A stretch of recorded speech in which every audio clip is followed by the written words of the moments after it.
Walang babae ito. Okay guys, kumusta na kayo mga kapulutan? Pulutan itim yung in the house. I'm back. Okay. Matagal na po ko tinagawa ng video. Ewan ko, bahala pa akong gumawa ng video, mag-vlog. Okay, ang gagawin ko po ngayon ay homemade langgonisa. Okay. Bale, sa Quezon po kasi meron pong tinatawag na longganisa lukban. Pero I'm going to try kasi yung iba walang sangkap na nandito sa UK. So umpisa natin, no? Gagamit po ako ng giniling na baboy. May kasama na po siyang fats, pero kalimitan ho kasi dito medyo talagang meaty ang karne ng baboy dito sa UK. So ito po ang gamitin ko, giniling na karne. And bumili po ako ng ito po sikreto ko dito para hindi dry ang ating longganisa. Bumili po ako ng taba ng baboy. I-boil ko po siya mamaya, tapos tatagtagin ko siya ng pino, hindi naman kapinuhan. And then syempre gagawin po tayo ng light brown sugar, okay? Kasi yung pulang-pula medyo very strong siya. So gagamitin po tayo ng black pepper, paprika powder, and syempre garlic paste, salt, okay? Kung meron kayong Himalayan salt, meron ako dito, dadagang siya. Kung meron kayong Himalayan salt, ito gamitin nyo. Tapos syempre gagamit tayo ng suka.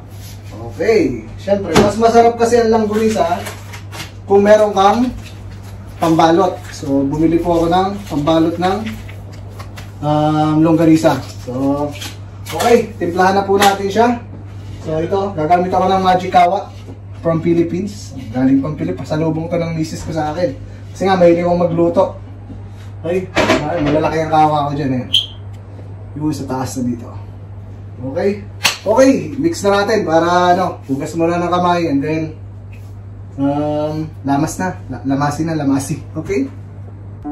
Okay guys, inahin natin itong karne ng baboy.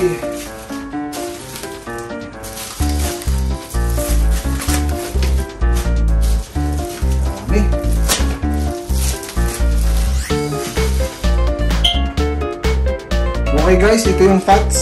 Ayan, tinadtad ko na siya. Ito yung taba ng baboy. Ilagay na natin.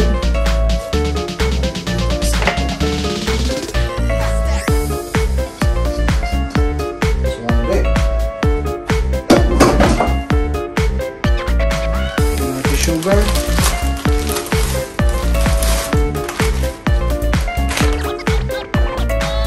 Black pepper.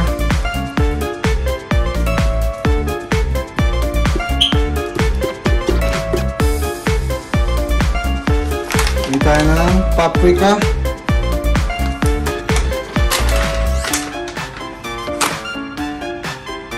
and garlic paste,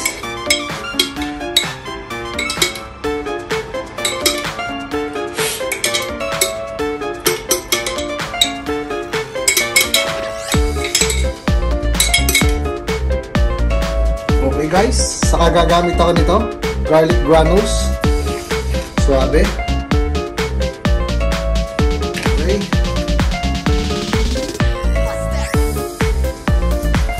Cooking salt,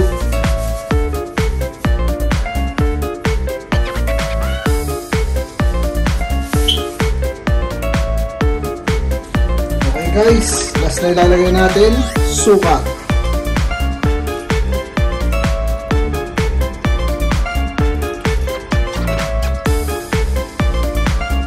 Okay guys, lalamasin na natin, marinate natin para magsama-sama ang lasa.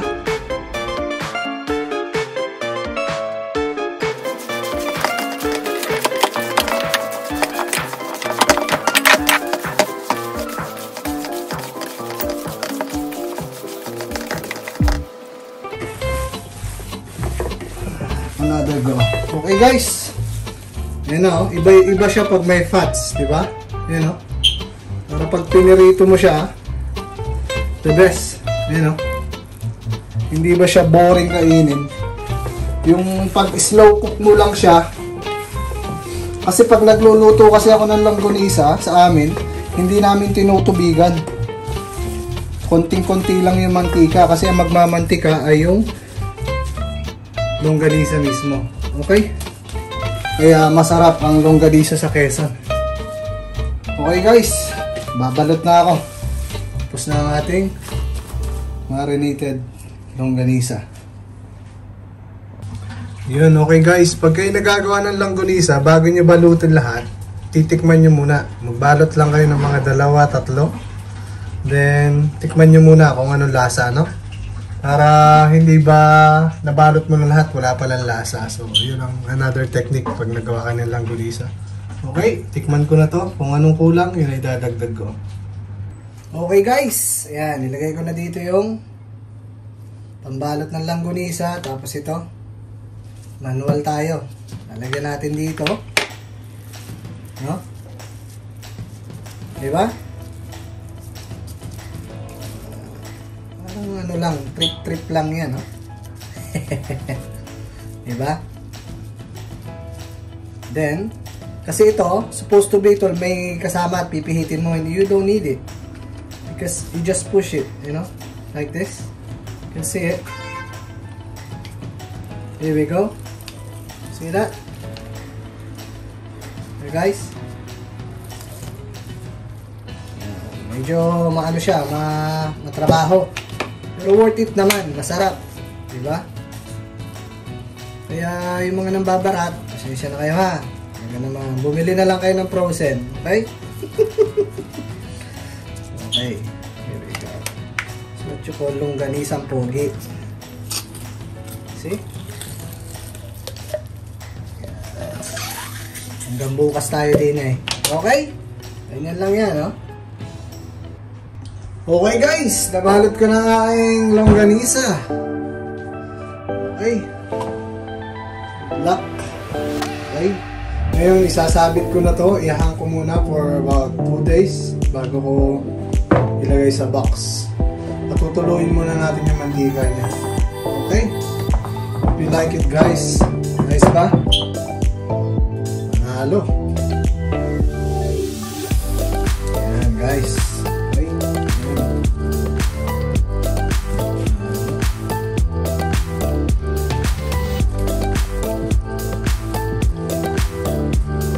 Ayos. Ano natin siya. And let's see. Yun guys. Yan. Nakabitin na. Bitin. Yan natin. Sampay. Sinampay lang oh. Okay. 24 hours nating ibitin para panalo. Hello guys. Yan. Itong what happened to my longganisa. After 24 hours na nakabitin. Ayan. Kita nyo yung langis niya. Lumalabas. Ayan. Ayan. Nagmamantika na siya. Then, ayan. Tumatagas. Tumutulo na dito yung mantika. Let's say mga 6 hours pa. Then, babox ko na to. Okay guys.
Yun guys, okay?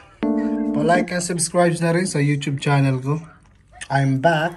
Okay, this is my 15 kilos of langgunisa. Okay? Thank you guys. Thanks for watching.